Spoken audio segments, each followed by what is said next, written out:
청자 여러분, 안녕하셨습니까? 오늘은 스가랴서 강의 8번째 시간입니다. 스가랴서 1장 18절로 21절까지 말씀을 제가 봉독해 드립니다. 내가 눈을 들어 본즉 네 개의 뿔이 보이기로 이에 내게 말하는 천사에게 묻되 이들이 무엇이니까 하니 내게 대답하여 하되 이들은 유다와 이스라엘과 예루살렘을 흩뜨린 뿔이니라.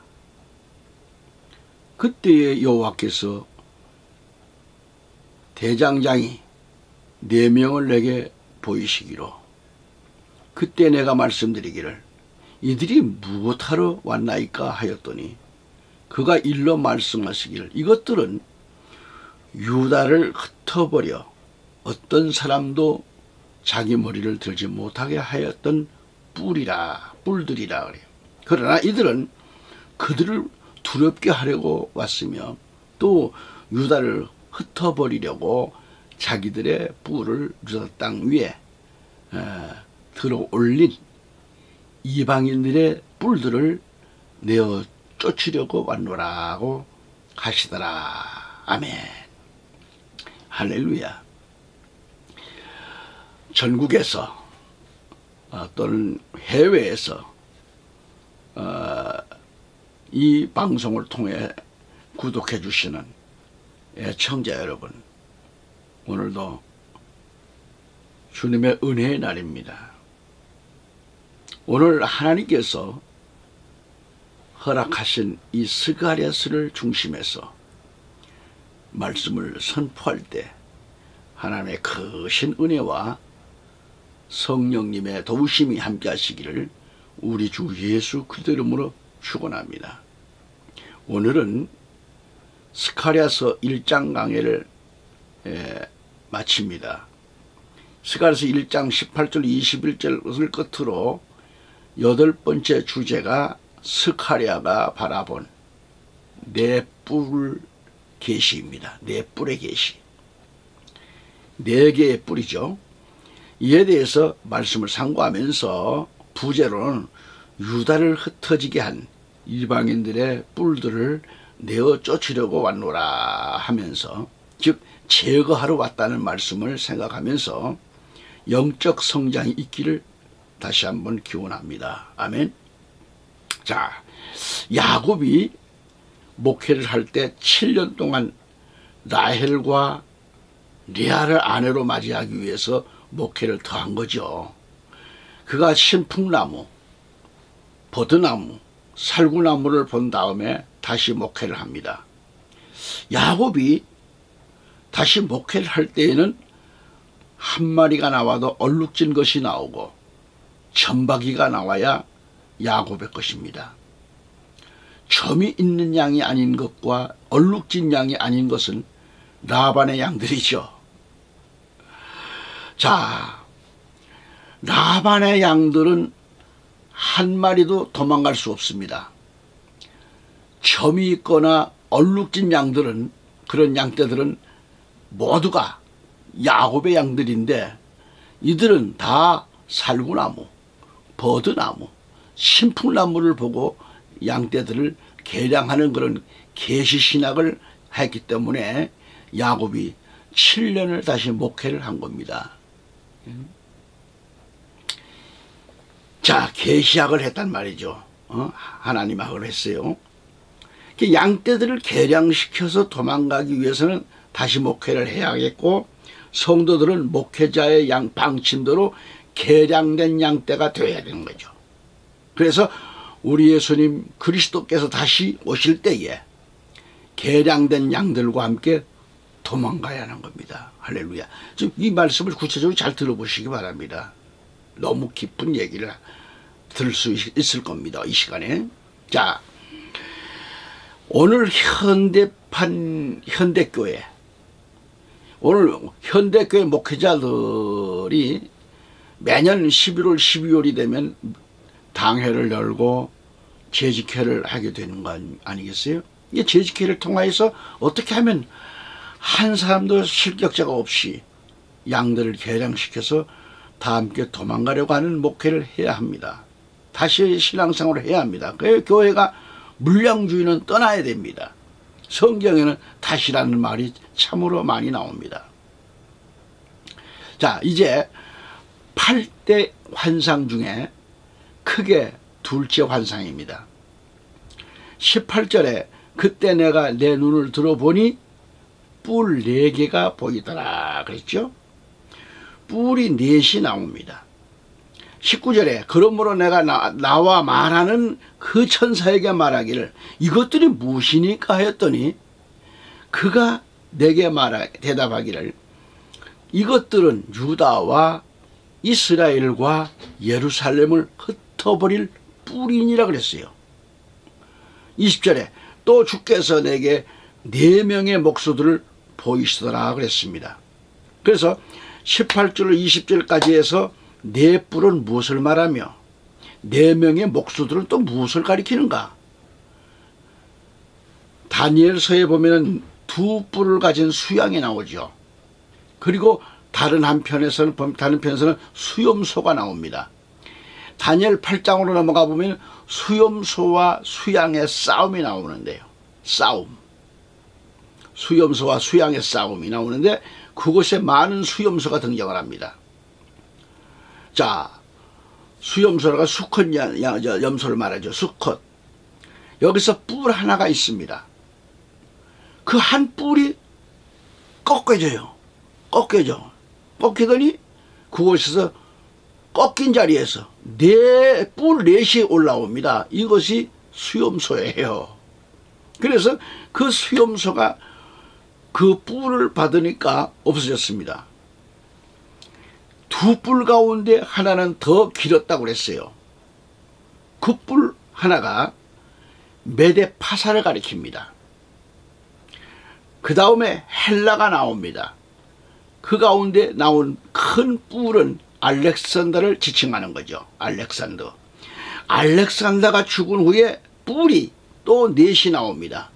그리고 여기서 4뿔이 나오는데 하나는 알렉산더가 죽은 다음에 이집트를 상징하는 이집트가 나오는데 이집트인데 남쪽에 있는 4뿔이 동서남북을 다 들이받았다는 거죠.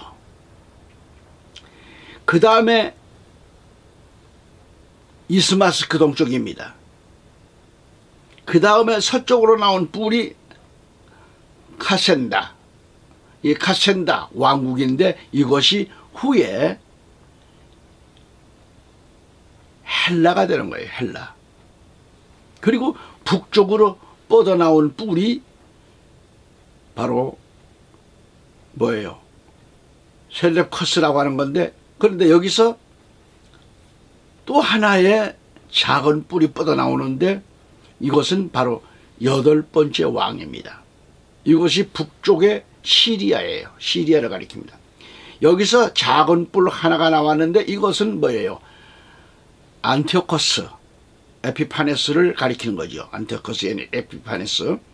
이것이 짐승처럼 이스라엘을 아주 심한 고통을 주었습니다. 이것이 바로 적 그리스도라는 거죠.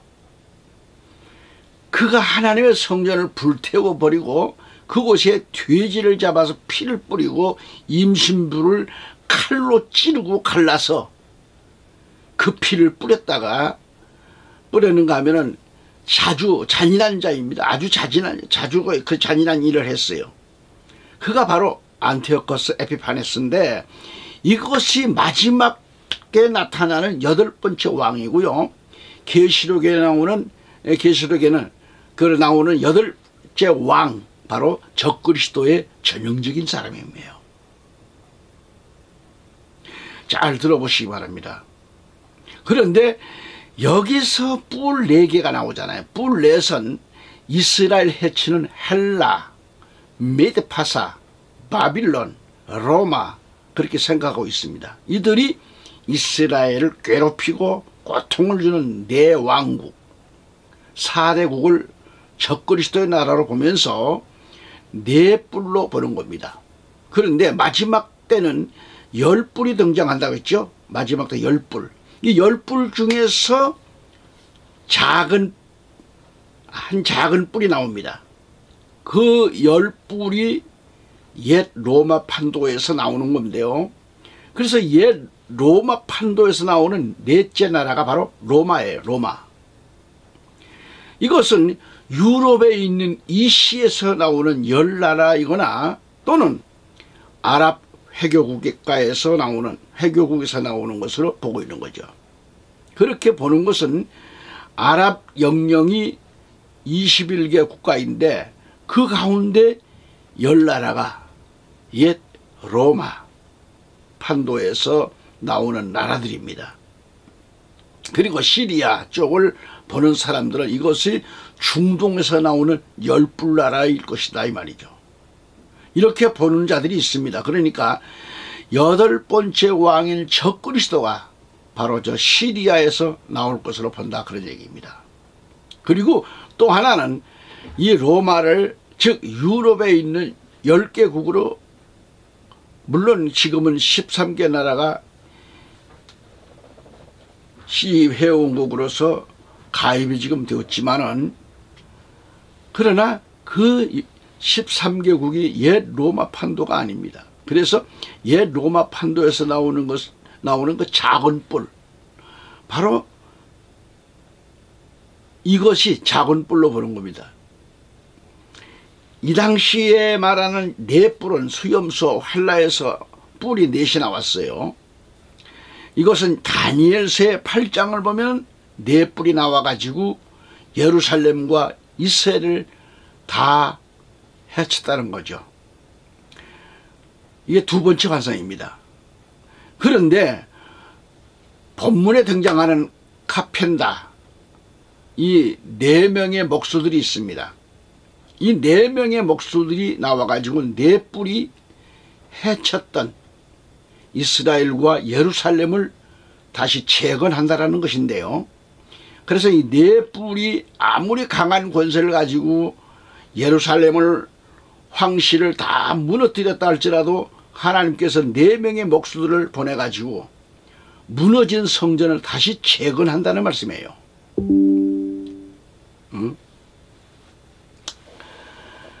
여기서 뿔 넷은 무엇을 가리키는가?